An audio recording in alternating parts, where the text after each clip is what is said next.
Welcome to another edition of ATL Prime Sports. I'm JJ Jurjevich. Joining me this evening is the one, the only Larry Gardner in Adairsville, Georgia. And of course, our fabulous producer, Wayne Ridenauer in Memphis, Tennessee. You can find us all at ATL Prime Sports on Facebook, Twitter, Instagram, YouTube, and of course, Apple and Spotify. And folks, next week we will be going live on YouTube. So stay tuned. We'll post some updates here on ATL Prime Sports and keep you updated for next week's live streamed show. At JJ Get You One for myself. It's my personal Twitter. At RWY Junior for Wayne. At Corder Todd. Todd's out umpiring some more baseball games tonight, and at LG for real though for Larry in Adairsville. How you doing tonight, Wayne? I'm doing pretty good tonight. Last weekend, of course, I'm going to mention some NASCAR news. At the end of the race, once again, there was some controversy with Ross Chastain and another driver. No fight this time, but he is really creating quite a stir and getting some attention for the NASCAR. And the only other thing I thought was weird is that they were racing on Mother's Day. Usually they didn't used to do that, but I guess that's a thing now. So hopefully everyone had a great Mother's Day. And Larry, how about you? How's everything going with you, man? Man, everything is well. Thank you, gentlemen, for asking. No complaints. I'm just busy working, man. You know how we do to take care of the families, and enjoying this week of a break from Rome until we get started again this weekend with being able to PA the Georgia High School Association State Championship games in 2A and in 3A that'll be taking place up in our neck of the woods. So getting ready to see that this weekend. But other than that, been able to take a little bit of a break, from 12 games in 13 days. So hey, take advantage when you can, right? Right. That's right. Well, Larry, we're happy for you, man. You're doing a great job. I'm doing well. It's a lot better than the coverage of Live Golf. Why, might you ask? Well, Live Golf coverage on the CW was cut, well, let's just say short. Game shows, sitcoms, or even infomercials were just kind of slid in right at that 6:30 p.m. Eastern time slot. And it happened during a three-way tie for first place with just a handful of holes remaining. Dustin Johnson ended up birdieing the 18th hole in a three-man playoff to win the tournament. But absolutely absurd, pretty major sporting event. You expect to watch it all the way through. People were referring it to a Heidi game, which was way back in. I remember that. I don't even. I had to Google what the heck it was. Well, so, anyway, I guess that's first year jitters with Liv, so I'm doing a lot better than that. What's on tap for today's show? We're talking a lot of NBA. Conference finals tipped off last night. Nuggets holding off the Lakers. We'll talk a little coaching carousel in the NBA, and we'll talk a little Ja Morant because, folks, he's made the news quite often, and we have to talk about it at this point. Will the Falcons have over or under 8.5 wins? We'll discuss the over/under number, and of course, we'll talk a little Braves chop talk and a little AL/NL MVP talk as well. Without further ado, let's kick this thing off, or I should say tip this thing off with the NBA. The Western Conference Finals tipped off last night with, again, the Nuggets holding off the Lakers. And right now, the Heat and Celtics are about to tip off in about 25 minutes on a Wednesday evening. May 17th, here we are in the conference finals. So 4 teams are set. Let's start off with the Western Conference Finals, guys. Talk some key news, notes. And Larry, I'll throw it to you first, man. What a game last night. Lakers down at 1.21, battled back in the second half there. What do you think of the Lakers' chances moving forward and this series in general? I think it's going to be a deep series, and I think it's going to go 6 and maybe even 7 games. I would tell you, if you are a Lakers fan, you should be ecstatic because Darvin Ham found something that would work. If you are Mike Malone and Joker and Michael Porter Jr. and Jamal Murray, you need to be worried. And you need to be very worried. Anthony Davis put up 40. Joker does what he's done, which he should be the rightful MVP. And I've said that from the jump. but Denver played an absolutely flawless, phenomenal game and only won by just a few points. Yeah. Yeah, Denver played flawlessly in the first half on offense. Especially you mentioned it, the Jokic. What out rebounded the Lakers 16-3 in the first quarter, I believe it was. Or by halftime, I said, excuse me, 16-13 out rebounding them at halftime. Let me rephrase that. Again, he had in the first quarter he had 6 offensive rebounds alone in that game. It was the Nikola Jokic showed 34 points, 21 rebounds, 14 assists, a triple double, and honestly one of the truly dominant games I've seen in recent history. It's not getting talked about. Jokic put that team on his shoulders when they needed to. He had a 28-foot three-pointer at the end of the third quarter with Anthony Davis in his face. He just floated over him, and it just drained the bottom of the net. It was just that type of night. It was like 12 for 15 to start the night off. Just unbelievable field goal percentage for the night. Jokic was the star. They were up 21 points. Lakers came back doing what they always do, getting inside, getting to the free throw line, stopping the clock, elongating the game a little bit, but the Nuggets held off there. That big three at the end of the third quarter, I think, was a huge play in the game. Look, the key for the series the rest of the way is going to rely around Jokic and how the Lakers defend him, because if he averages 30 points a game, over 10 rebounds, over 10 assists, Lakers won't last very long at all. That's exactly what he did in the previous round against the Suns. So if he averages a triple-double, a 30-point triple-double, I don't think the Lakers have much of a shot, even if they are very close at the end of the games. You win them 1 point by 100, it doesn't matter. I really think this game, this is a must-win. I hate saying that in a series of 7 games because they're all must-win, but I feel like Game 2 tomorrow night in Denver is a must-win for the Lakers. If they go down 2-0, I do think this series is pretty much over. Wayne, your thoughts on the Western Conference Finals right quick? Well, because I'm from the 80s, I guess, I started getting involved in sports in the 80s. I would really, really, really love to see a Lakers-Boston championship series. Whether that'll happen or not, I don't know. So at this point, I'm kind of hoping that the Lakers pull through on this. I think you'll get your wish, Wayne. It's happened more times. It's more finals matchups than any in NBA history. It's been what, a long time. I can't remember a Lakers Celtics finals in my lifetime, or since what, the 80s or the 90s. I'm gonna say, I'm gonna take a guess at it and say 89 or maybe 90, but I might be wrong about that. But it was around that era. It was definitely around that time. It's been a long, long time. So Yeah, I think it's 88. 88. Yeah, 88. Okay. I was in diapers. I was working at the hub at FedEx and sharing score information with people from the weight shack because they had the radio on. So I always had to distribute the score information. Yeah, Game 2 Thursday night in Denver, 8:30 p.m. Eastern Standard Time. Again, in the 5280, greatest nickname for a city in all the world. Don't tell me anything differently, guys. Any final thoughts on the Western Conference Finals? Yeah, It's going to be a battle, man. I mean, it's going to be a battle, and I think if Denver is going to reach their first ever NBA Finals, Jokic can't do it. Nikola Jokic can't do it by himself. The Joker is going to have some help, and Jamal Murray and Michael Porter Jr., along with the supporting cast, are really going to have to step up because this man cannot continue to do 34, 21, and 14 every night. yeah. At some point, he's eventually going to have an off game. That's what happened to Philadelphia. I mean, Harden had an off game, and the other guys didn't step up. And it's the same scenario.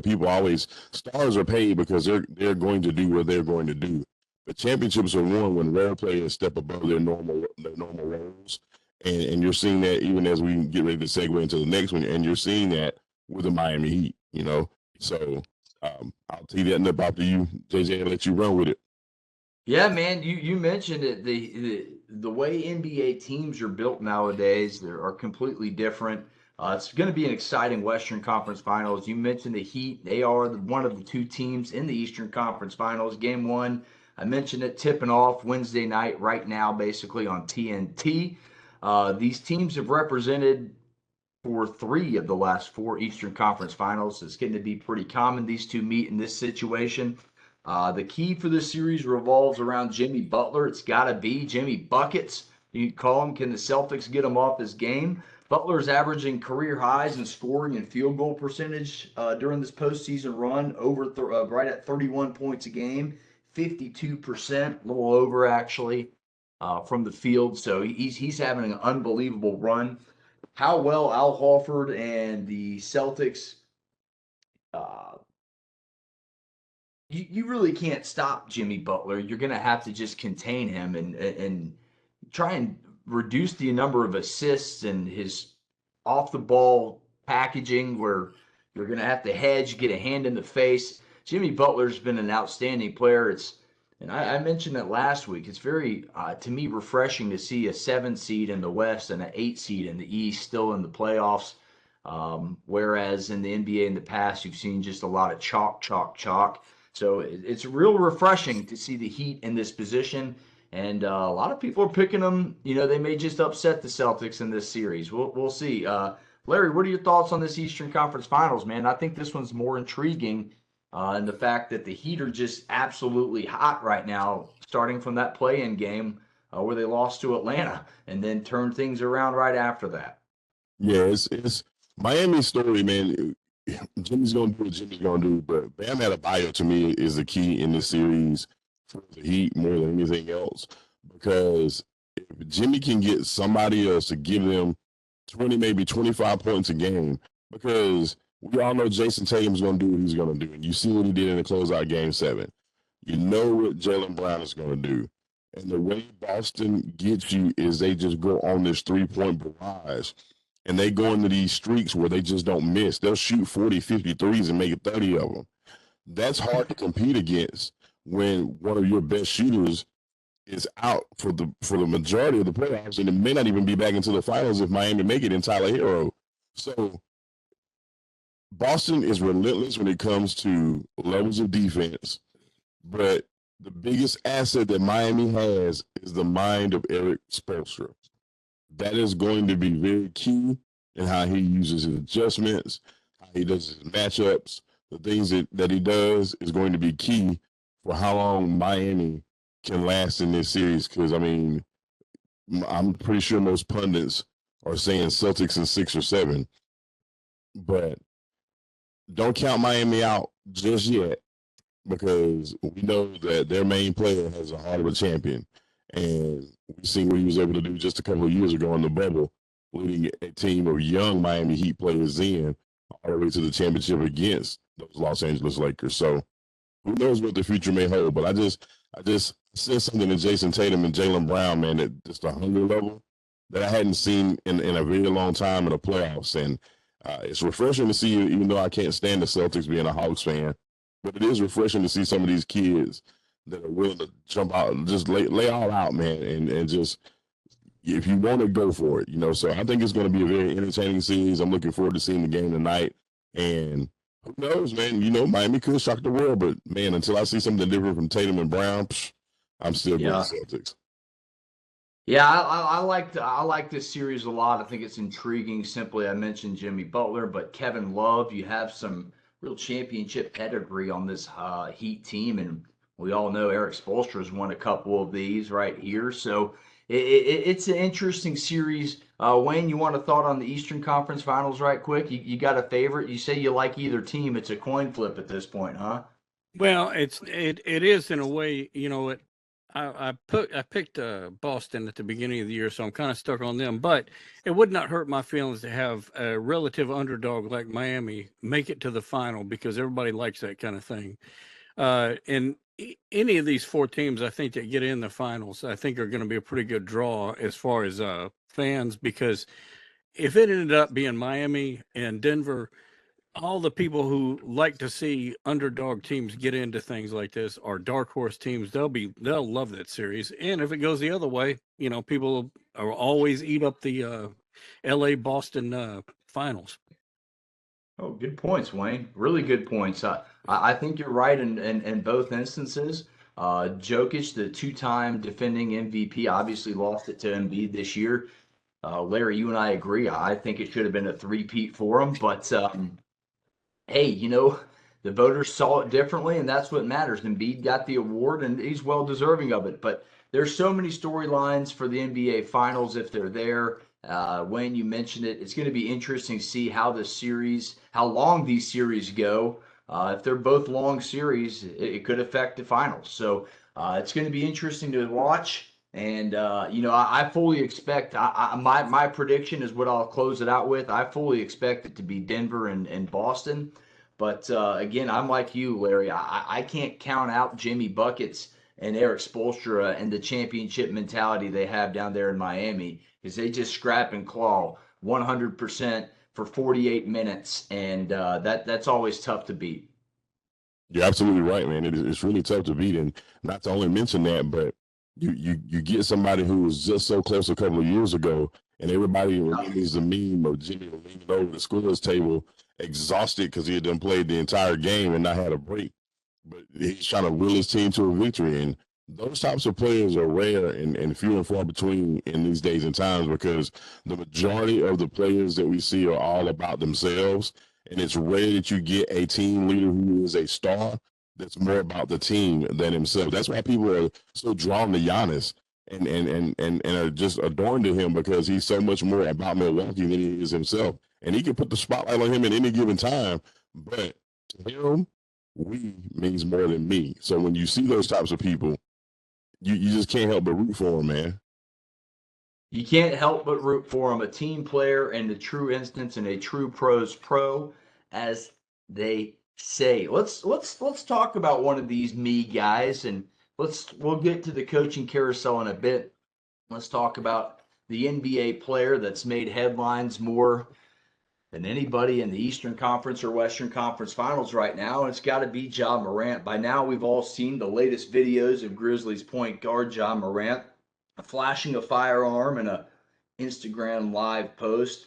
Your thoughts on the Ja Morant situation, and we'll go around the table. I'll start with you, Larry. I'm really interested to hear what you have to say, because there's a lot of opinions on this, and I kind of see it both ways. I want to hear your thoughts. I'll go next, and then we'll throw it to Wayne. Yeah. So mine's simple. He's made dumb decisions based on his brand, but he has not done anything illegal. Now, because of that, and I talked about it a couple of weeks ago, we're so just embedded into this cancel culture that we just want to see the come down on him. We want to see somebody lay the hammer down on him. And all of us have been 19, 20, 21, 22, 23 years old. And without the accessibility and social media being in our face, like we were able to grow up without our lives being on camera and on tape for the majority of it.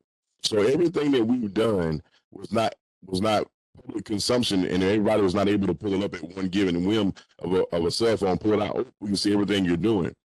So I'm pretty sure, JJ, Wayne, you've all done things that if we're on social media, we'd probably have the torch and pitchfork crew ready to take us out of here too. The kid's young. Dumb decision, yes. Multiple times it's still dumb because it's not a mistake. He's done it more than once. It's just a dumb choice. And I believe a lot of that has to do with who he hangs around with. Now, should the NBA throw the book at him? No. You shouldn't throw the book at him. You might get suspend him. You might get suspend him for a month, but even if you do that, the key to him is his mindset. He didn't do anything illegal. He just tarnished the brand. His understanding and mindset has to be that it's a privilege to play in the NBA, and not everybody gets that privilege. If I work for, I'll use my main company. If I work for Allstate and their standard is I'm not supposed to show any weapons or brandish any guns at any point, and yet I do it not once but twice, Allstate has legal right to do with me as they choose because I am an at-will employee of that company. The same principle applies to John Morant. You are an at-will employee of the NBA whose image whose image is to make sure that logo and that shield goes untarnished at all. So if you choose to go against that, albeit it may not be illegal, you can expect to receive the consequences that Adam Silver and anybody in the league wants to do. And it's unfortunate. And I know, Wayne, you're right there in it because you're in Memphis. Yeah. But it's an unfortunate situation for a young kid who's just as bright as it can be. He's as talented as it can be. And you are not willing to forego the lifestyle that you see in the music, the movies, and the television to perfect your craft and become the best NBA player that you have the ability to become. And at some point, you have to disconnect yourself from some of those things that you grew up and grew up around, because those same people that you're trying to hang up around could be the same people that cost you everything that you worked all your life to be able to attain.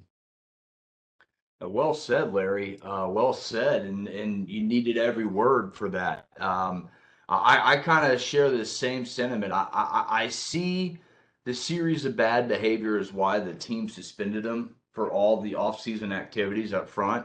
And here's a little timeline, folks. Since he's been drafted in 2021-22, his war of words on Twitter with another fan where he appeared, and now it's deleted, to say refer a reference to possible hollow tip bullets. So that was one, but again, that's nothing illegal. He deleted the tweet. He said it didn't mean anything. Number two, after that season, he allegedly threatened a mall security guard. That was in an instance where his mom was at a Memphis mall. Supposedly, he came up there with a big group of guys and started making a scene. But again, everything was calmed down. There was no police report or anything. 4 days later after that, he was accused of hitting a teenager during a basketball game, and supposedly brandished a firearm there, but that was never proven. And again, no police report filed after that. Then in January of this year, the Shannon Sharp incident, during a basketball game, the whole entire Grizzly team got involved there. Then later that month, the Pacers have accused him of threatening them with a gun and maybe flashing a laser pointer. And then last but not least, the incident in the Denver nightclub right before this. So there's just a series of this behavior that makes you think, man, this guy doesn't hang out with the right people, as Larry said. But I'll tell you what. Just like Larry said too, we've all been young and we've all made mistakes. He hasn't technically broken the law, and that's my second point of this is, but doesn't this man have two Second Amendment rights? I mean, pro 2A, I own a gun myself. It's not a crime to do what he did. It's no different to me, minus the lack of the trigger and gun discipline, I will say that, than a hunting photo, which I had zero problems with. I see hunting photos all the time. I have family members that hunt, and they're very avid outdoorsmen. I have no problems when they post a deer that has just been recently killed, and they have their gun posted up against the bed of their truck, wherever. I have no problem with that. So to me, that's not much difference than his friend posting an IG Live video. So I'm right here on the fence. Suspension, I can see it coming, and Larry mentioned it. We're kind of on the same path, Larry. You work for the NBA, and if the NBA says this, you got to abide by it because it's a privilege to play there, and it's a privilege to make the amount of money that John Morant will make over the period of his contract for the Memphis Grizzlies. So I think cleaning up his act is a must, and I think this suspension from off-season activities is a good move in the right direction.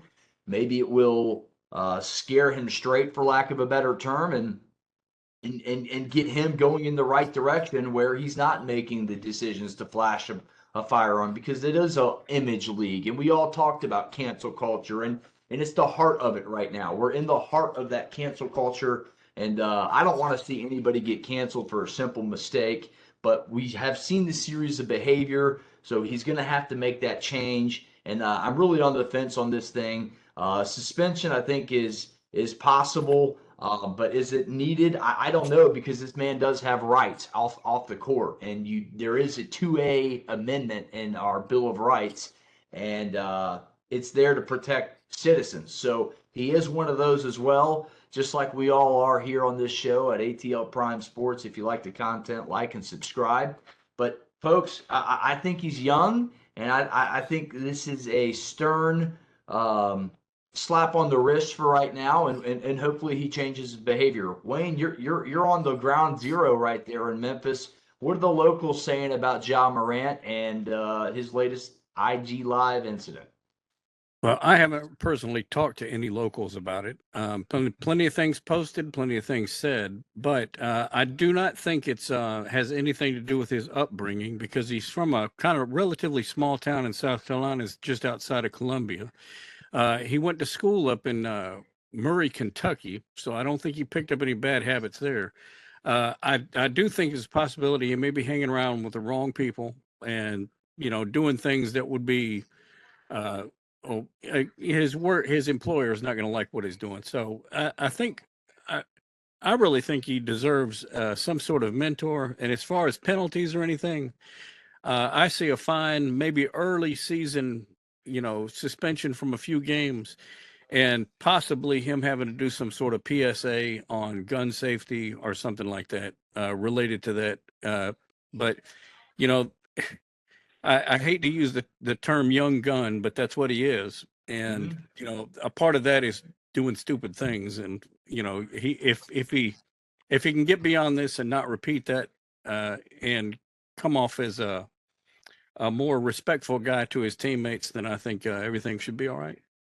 Yeah, my final thought on this, and I'll throw it to Larry for his final thought is, yeah, Ja, I'm talking to you directly right now. Take this as a stepping stone to get to the greener pasture, buddy. Just kind of rethink who you're hanging out with and at what times.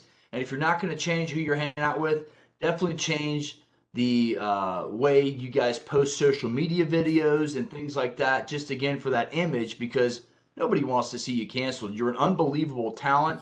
You're one of the future stars of this league, and you're one of the young guys that young kids look up to every day. So I think that's the biggest thing here is the role model possibilities. And Charles Barkley was famous as saying, "I'm no role model. I'm a ball player." But we all know what these guys mean to young men and women all around the country. Larry, your final thought, and then we'll get into the coaching carousel real quick. Yeah, I understand that a lot of times I don't think we take into consideration, even though it may not necessarily be illegal, it may not be a good look. And when you have several corporate sponsors that are paying you big time money to be able to portray an image, sometimes you have to look at yourself as what image are you portraying, especially in this country where gun violence is all over the place and it is rampant. Why would you want to associate yourself to portray a look? Because I don't believe that that's his mentality.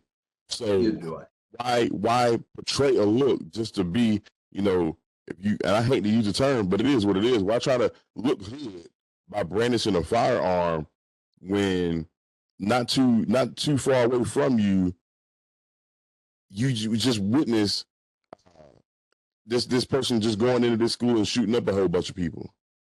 To me, I would love to see him take the influence that he has and help tell people, man, it's bigger than this gun. It's bigger than just looking this part. Because if you pay attention to all the music that's in the rap culture, I mean, that's what the majority of it is. So I would look forward. I would love to see him not just write out that I'm taking accountability and go on these interviews, but your words don't mean anything until your actions back them up. Well said. Very well said. Let's go to a lighter note. Lots of coaching vacancies, lots of high-level coaches to fill those positions. Your thoughts on the fury of NBA head coach firings and who might fill the position? I'll tee this one off, guys. Recently, the most recent firing, 76ers fired Doc Rivers on Tuesday, making 5 NBA coaching vacancies around the league. That's Philadelphia, Toronto, Detroit, Milwaukee, and of course Phoenix after they fired Monty Williams uh, after their second round exit to the Denver Nuggets. Look, guys, there's so many candidates to fill these positions. I'm going to give you my top five. No real particular order for which position to fill. I just think these are all really good coaches. I'll start with five and go four. Again, no particular order. I really think Becky Hammon is an unbelievable coach. I think she has proven with her time under Greg Popovich that she can coach the men's aspect of basketball. She proven that she can be a champion in the WNBA, the NBA's affiliate, as a WNBA head coach champion last year with the Las Vegas Aces. So I think Becky Hammon's a really good fit for any of those jobs. Number four for me, former Atlanta Hawks coach Mike Budenholzer coached the Hawks to a 60-win season, coached the Bucks to an NBA championship. Number three, Nick Nurse coached the Raptors to an NBA championship in 2019. Not 19. I almost said 9 there, but 19 with Kawhi Leonard. Doc Rivers, still number 2 for me. 111 postseason wins, 104 postseason losses. 2008 NBA champion.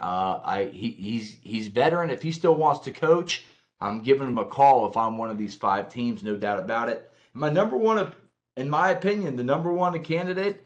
And again, there's no real order here. It just went from 5 to 1. But Frank Vogel's out there, folks. 2020 NBA champion with the Lakers in the bubble.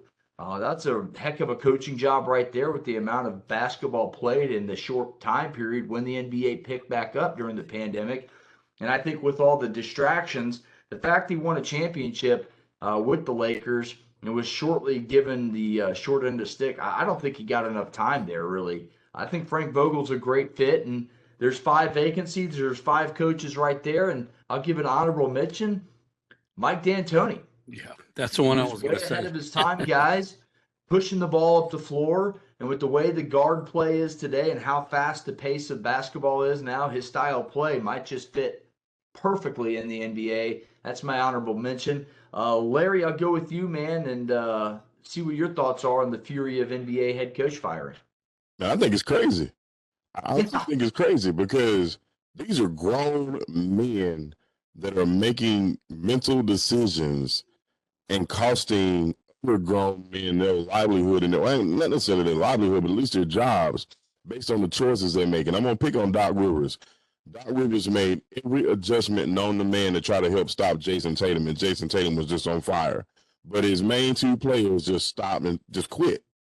They stopped. You know, you got the MVP, stop, quit, nothing. And I'm not even talking about game 7. I'm talking about game 6. They were both put away games for Philadelphia. You could have won game 6 or game 7, and your 2 best players came up on the back of a milk carton. Nada. That's the problem. That's not the coach. That's the player. I'll give you another example. Monty Williams. You got Devin Booker and you got Kevin Durant, who are both playing lights out. But you can't fix Chris Paul being injured, and you can't fix DeAndre Ayton. You can't fix Ayton's mentality to still act like he's 22, 23 years old. That's not a coach thing. That's a player thing. And I think what's happening is players are so entitled by the time they arrive to the NBA that they don't want to have any sense of accountability. So the easiest way for an NBA owner, general manager, or director of player operations to look like they're doing something to push the program in the right direction is to ask the coach. There is no way in the world Mike Budenholzer should have been fired from Milwaukee. Your brother Absolutely just not. in a car wreck. You're in the middle of the playoff series and your best player gets hurt. And just because you were the number 1 seed and didn't win it because of those factors, now just to show the fans and the people that are supporting me that we're trying to make sure that we get back to the NBA finals as well as we're going to fire Coach Bud, that makes 0 sense whatsoever. So to the point of why these coaches are being terminated at such a rate, it baffles me. It baffles me because coaches in the 90s, 80s, you got time to build chemistry. You had time to build a roster. You had time to get draft picks in. You had time to really build and create a team. Now, 2 years and you're done. And nobody can can go from scrub to NBA champion in 2 years. I've never seen it done. So how can you expect the and I use the example that you brought up, JJ. Dwayne Casey gets 86 in Toronto. The very next year, Nick Nurse comes in and they win a title in 2019. You know, so that tells me that may have been a coaching issue because the players had gotten sick of hearing what Dwayne Casey was talking about. Vice versa, let's look at the Lakers. Frank Vogel wins them a title in the bubble. They come the next year, they don't get those expectations. He's gone. Okay, well, Darvin Ham has them now back in the conference finals. Let's say they don't win this series and next year they miss the playoffs. Is he now gone too? It's not his fault. You have to give him time to be able to work and do things and build. And roster turnover is so frequent in the NBA. You've got to have somebody stable. That's why I think Eric Spoelstra just deserves a ton of credit for what he's been able to do, considering that he's not even had a top 30 NBA player until he got Jimmy Butler after the big three went down. And he still kept Miami competitive. Why? Because his mind is there and a culture has been set, and he's got people that's willing to listen to him and know that he's really good at what he does. I hate to see that the rest of these people in the league don't agree, but that's the nature of the NBA in 2023. Yeah, it's the nature of the beast, and it's unfortunate because every single male coach I mentioned, and female coach for that matter, has an NBA championship. And that's why I'm glad you made that point, because Budenholzer won it all, folks, and he still got canned. I'm still baffled by that firing, more so than Monty Williams. But even you mentioned Monty Williams, folks, Kevin Durant wanted to play for him. So now you have a problem, and we know Kevin Durant and how he is nowadays. I hate to call a player any names, but Kevin Durant has a reputation behind him now of kind of playing where he wants to. And that's got to be on the front office's mind in Phoenix, is we got to find a guy that gels with Kevin. And that becomes a problem, if you ask me. So I think a lot of the player personnel, I think that is, they have gotten so much power over the coaches now simply as a scapegoat. Get them out of here. Get them out of here. So I'm right there with you, Larry. I'm baffled by the amount of firings. Now, Detroit, I get that one. I get the Pistons firing. They haven't been really relevant. Okay, I get that. Let's move on. Let's try a new coach. But even some of the other ones, Houston, again, they already found their guy. But it's just Mike Budenholzer was the one that just goes, huh? And like you said, your best player's hurt. Huh? I mean, what do you expect him to do?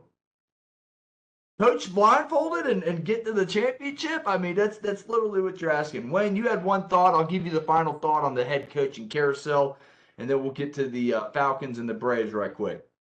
Well, if they keep doing this, they're not going to attract very many good coaches, because nobody's going to want to jump in there for 2 years and then get canned when it's nothing that the coach did. So you're going to end up with a bunch of cruddy coaches, and I think it'll affect the entire league going forward. It's just I think it happens a lot in college football too. Same type of thing. If within 2 years you're not winning a championship, they can you, and I don't think it's good for that either. Yeah, I think it's like the Nick Saban, Kirby Smart effect now, Yeah. really, in college football. And then I guess you could call it, I don't know what effect. There's nothing. I mean, everyone wins a championship and is gone if they don't win another one or play in the game the next year or in the fight. It's just absolutely insane. We could go on this forever. Let's go ahead, change the subject. Let's go to the NFL. The Falcons over-under win total is currently sitting at 8.5 per DraftKings. Is this accurate? Wayne, you're a Falcons fan. I'll let you tee this one off, man. 8.5 wins. Are you going over, under? You say 17-0 every year. What are you thinking? I'm having to go over because I am on just the edge of fanaticism when it comes to the Atlanta Falcons. I'm not quite full fanatic, but enough to where I expect them to win every game before the season starts. I love it, Wayne. I absolutely love it. It's great. I got them for 10, Larry. I got them for 10, double digits. And here they are. I'll go over the schedule with you. I think they're very easy. 10 is very easily attainable, and here's how. I think wins versus the Panthers in week 1 and 15. There's 2. Week 2 versus Green Bay with no Aaron Rodgers. Jordan Love still getting his feet wet in the NFL. Desmond Ritter's got more starts than he does, so there's your third win. I think the Bucs have quarterback issues. I think they're getting a little old, and I think the 2 wide receivers, Godwin and Evans, won't be able to get the ball as often as they're used to with Baker Mayfield as the quarterback, and the offensive line issues there as well. I think at home so that's 2 right there. That's 5. I think at home versus New Orleans makes it 6. I think the Texans is a win. I think the October 15th versus the Commanders is a win. At the Cardinals in November, and versus the Colts on Xmas Eve. There's my 10 win, folks, and I think they're all very doable. The Falcons have one of the easiest, if not the easiest, schedules statistically in the NFL, and I think 10 wins is doable. Make the bet, folks. 8.5, put it over. They're going to easily get that. I think Larry may agree with me. Larry, what say you, buddy? I say 11. I'm gonna give you one more than that. Take the money. They are freely giving you money in Vegas. If they ever give you money again, you better take it now, because I believe by the time training camp ends and the preseason starts, I think that total will go to 9.5. If not, I agree with you. 10.5. So take the money now. If you want to make a bet, go do it now. You heard it first here on ATL Prime Sports. That JJ, I just they have the easiest strength of schedule. This team is loaded offensively. I made a post on Twitter toward the weekend. I believe that this team is going to score with 28 points a game. And I started getting the Torch and Pittsburgh people coming after me, because I even made some comparisons. Yeah, to if the Falcons O-line can just be consistent, this team could really mirror on the offensive side the 1995 Dallas Cowboys. Wayne, don't shoot me. But the reason I say that is Troy Aikman was not an all-world quarterback, but he was good enough in Jimmy Johnson's system, surrounded by the talented people such as Michael Irvin and Emmitt Smith and Jay Novacek, to be able to make it work. You know, I believe Desmond Ridder, surrounded by Kyle Pitts, Drake London, Bijan Robinson, Tyler Algier, I mean, and more. I could name a bunch of them, but that core just by itself could really produce some significant numbers under Arthur Smith's offense. So I'm predicting NFC South champs, and I think they even have a position. And this may be fan speak for me, but I even think that there is a slight possibility that they could even be battling for an NFC championship. No, I'm not there. I'm not that far fetched with you, folks. I've mentioned it before. Look at the NFL turnarounds. Joe Burrow's drafted, 4 wins, knee injury. What happened the next year, folks? AFC champions. Jalen Hurts. What the heck did he just do, folks?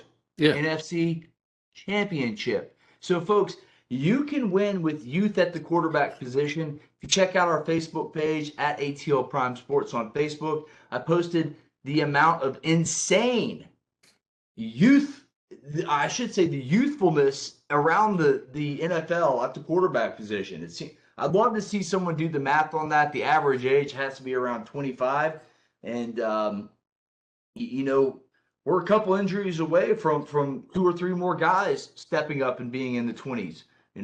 Maybe Stafford gets hurt again. Maybe Bennett wins the job. There's another guy, youthful guy. There goes a 30-year-old. So the amount of youth at this position around the NFL is staggering, and it's not far-fetched to think in year 3 under Arthur Smith, this thing can turn around. He had Derrick Henry, and he thinks Bijan Robinson is that type of player, that type of run between the tackles, catch it on the outside better than Derrick Henry did. So we've already heard in rookie minicamp he's being used everywhere, and he's being used as a weapon. So I'm really excited. I wanted to go 11 wins too, but I couldn't say we beat the Saints twice, and that's the only one I was confident. about giving it to.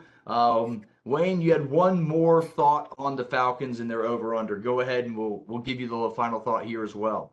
Yeah, the only team that really causes me concern, and this may surprise some people, is December 3rd when they go up there to play the New York Jets.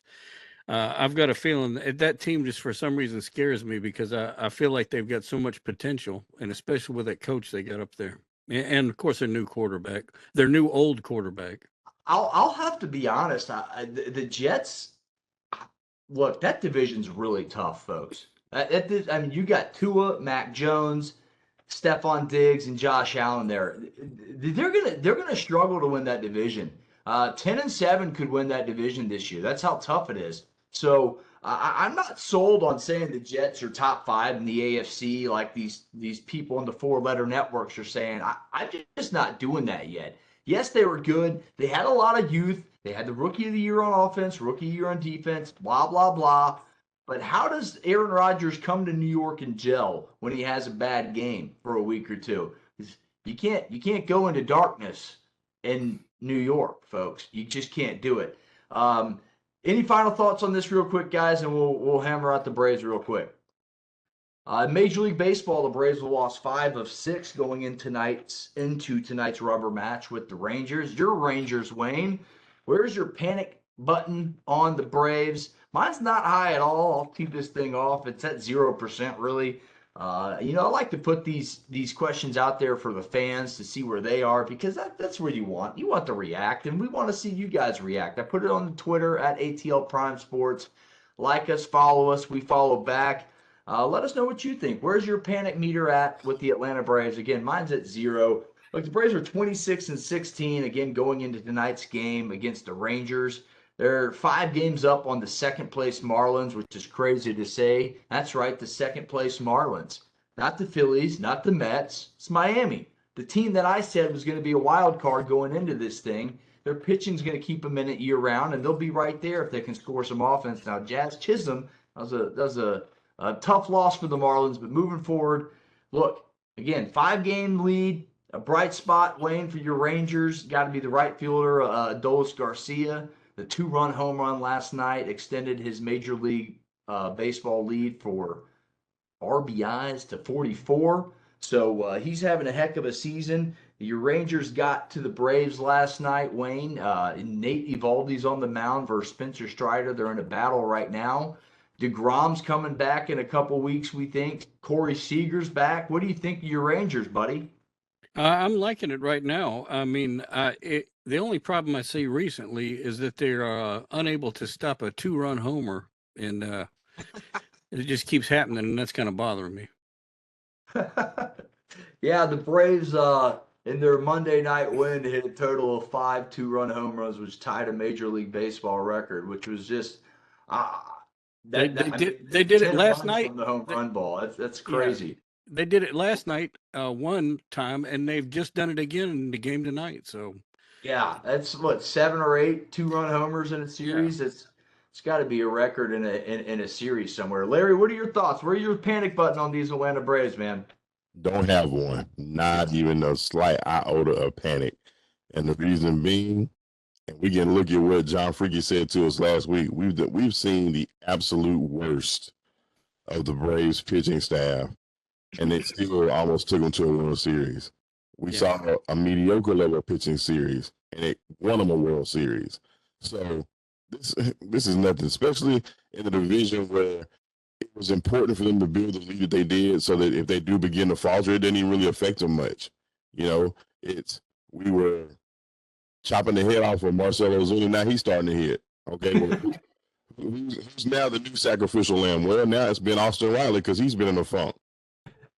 But that's the beauty of the team, is you're so deep, you can afford to have 1 and sometimes even 2 hitters go into a funk, and you're still good enough to win. Now, pitching is a different story. How long will Strider, Morton, and Elder be able to sustain this team on the pitching wise? Well, as long as Ronald Acuna continues to hit, as long as Sean Murphy continues to hit, as long as you get the surprise Arcia and Eddie Rosario's and the Sam Hilliards and the Kevin Pillar home runs that come in every now and again just when you need them. Nah, I'm good on that. Let me come to All-Star break. If we're still dealing with all these issues with arms and things after the middle of July, then I may raise my little bar to maybe about 4.5. But as long as they continue to win and they're continuing to lead the division, the goal is to get to the playoffs. Once you get there, then all bets are off because anything can happen. The season is long. It takes a long time to get there, and we're a long way from October. It's a marathon, not a sprint. That's what they say. 2 guys down, key guys Wright and Fried. Looks like Wright will be on the long term. Might have an issue coming back before postseason play with the way it's sounding. But with Fried, doesn't look like he's gonna he's gonna avoid the 60-day IL. And then you have great problems to have, as Justin Toscano mentioned and John Fricky mentioned. The depth on this team from 1 to 40, as I have mentioned, is huge. Dylan Dodd comes in. Jared Schuster comes in. Alex Anthopoulos, the greatest general manager of all time, moved up A.J. Smith-Shawver from AA to AAA already after 7 innings. And you saw him in Rome for just a short period of time. And this guy, I've heard is nothing. I've heard you say it twice or 3 times. This guy's dominant. He comes in. Matt Tuiasosopo, I believe, I may have said that wrong. I forget the Gwinnett Stripers manager. Did I say that correctly? I did say it correctly.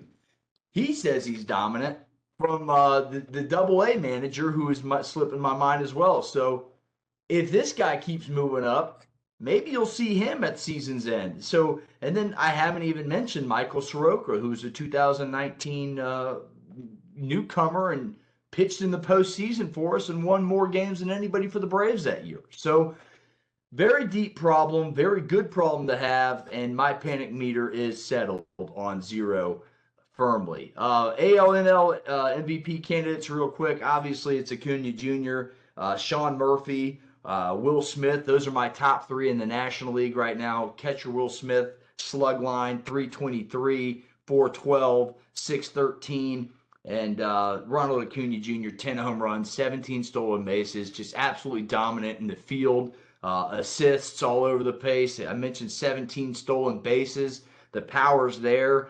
His approach is completely different. If this guy stays healthy, I'm making the bold prediction. I'll tell you right now, Ronald Acuna Jr. is their MVP of 2023, no doubt about it, as long as there's absolutely no setbacks.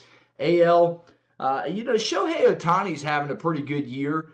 I think that's really about the only other one I could come up with. Braves just faced them, and Matt Chapman had a hell of a series against the Braves in Toronto, north of the border. The third baseman there, 322 average, 408 on base percentage, and a 539 slugging percentage. This guy is really good. He's about the only guy that could compete for that MVP spot if these numbers, again, are projected throughout 162.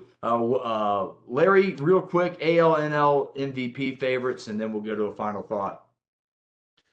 Oh man, NL. I'm still, until somebody shows me otherwise, I'm still with Ronnie. I mean, the dude is on pace to go 40-60 with home runs and stolen bases, and he's going to be batting 330 or higher, which is the best statistical average of his career. So until I see somebody else do otherwise, I'm still going with that. AL wise, to me, it's somebody on the Tampa Bay roster, and I just don't know who to pick. Could be Franco, could be anybody down there. It could be Franco, it could be Josh Lowe, it could be Arozarena, it could be, I mean, it's so many different weapons and I tell you, even one of the bigger surprises with the Rays is Taylor Wiles. I mean, for him to be already at 7 homers and career highs and barrel percentage, hard hit baseball percentage, he's consistently helping them win baseball games. But to me, that's still, and I've said it from even before the season, Tampa is a team to look out for, and they're loaded. They are what Houston has been the last few years. Now everybody's starting to hit at the same time. So don't cancel out Houston as well. But I think it's going to be somebody from Tampa's team. I just don't know who I want to pick yet. No, I don't blame you there at all. They're tearing the cover off the baseball down there. Wayne, any thoughts? I know you had one on the Braves. You wanted to say Ron Washington's magic. I agree with you. That guy can coach third base better than any of them. Yeah, well, So, any the thoughts, Wayne, on AL MVP or NL MVP? well. I'm going to go outside the lines on this and pick some basemen for this MVP. I'm thinking Marcus Simeon for Rangers. Of course, I'm a Ranger fan, so what am I going to do? Having a great year. Yeah, and then in the National League, Rowdy Tellez, the first baseman at Milwaukee, and that's based on a lot of momentum too. Yeah, you know, and it's so early. I love to do this early in the season just to kind of look back on these projections or predictions and go, Yeah. right track. We were wrong here. So that wraps us up for our topics, guys. Let's get into our final thought of the night. Sorry I kept you guys a while. I'll tee this one off, and that's exactly what I'm talking about. My final thought of the night: the PGA Championship tees off tomorrow morning at Oak Hill Country Club in Rochester, New York. The fourth time the course has hosted the Miraculous Golf Tournament, but the first since the East Course was restored. All 18 greens and every single bunker was rebuilt. They also added 231 yards to the course with new back tees. So I'm interested to see how the course plays this time than the last time they played there, I believe was about 4 or 5 years ago. So I'm interested to see how this course plays this weekend. And of course, always the Live versus PGA Tour aspect will be in full force. Larry, your final thought for the show, man. Yeah, my final thought is a part A and part B where the rich continue to get richer, where if you're a Georgia Bulldog fan, just get ready to enjoy the next few years with the stud 2024 quarterback being able to be signed, coming to Bulldog country, and Dylan Raiola. Just go ahead and enjoy it for a while. It's just the rich continue to get richer. And then with that being said, get ready to get used to the Wemby mania from the NBA draft. I hope he pans out because to me, I'm starting to see a lot of comparisons. Y'all gonna laugh at me, but I'm starting to see a lot of comparisons to Ralph Sampson. And I'm gonna leave it at that. I like it. Wayne, your final thought, man. You're signing us off. Well, my final thought is Ron Washington is the biggest rock star in Major League Baseball. Anywhere he goes, man, he gets more fan attention than a lot of the players do. And I love it. I think it's great. The only time I didn't like Ron Washington was when he was at Oakland, and that has to do with Oakland and less with him. Yeah, you know, I'll have to finish it off, but I just thought it was the greatest thing when the Braves did the Ron Washington bobble arm because it was just a swinging arm. So, well, folks, that completes our show. If you like the content, please like, subscribe. Again, next week, we're going to go live on YouTube. We'll post about the show and remind you guys throughout the week. For Larry in Adairsville, Wayne, our producer in Memphis, I'm JJ in Lilburn, Georgia. Thanks so much for listening. Get you one, and we'll see you next week.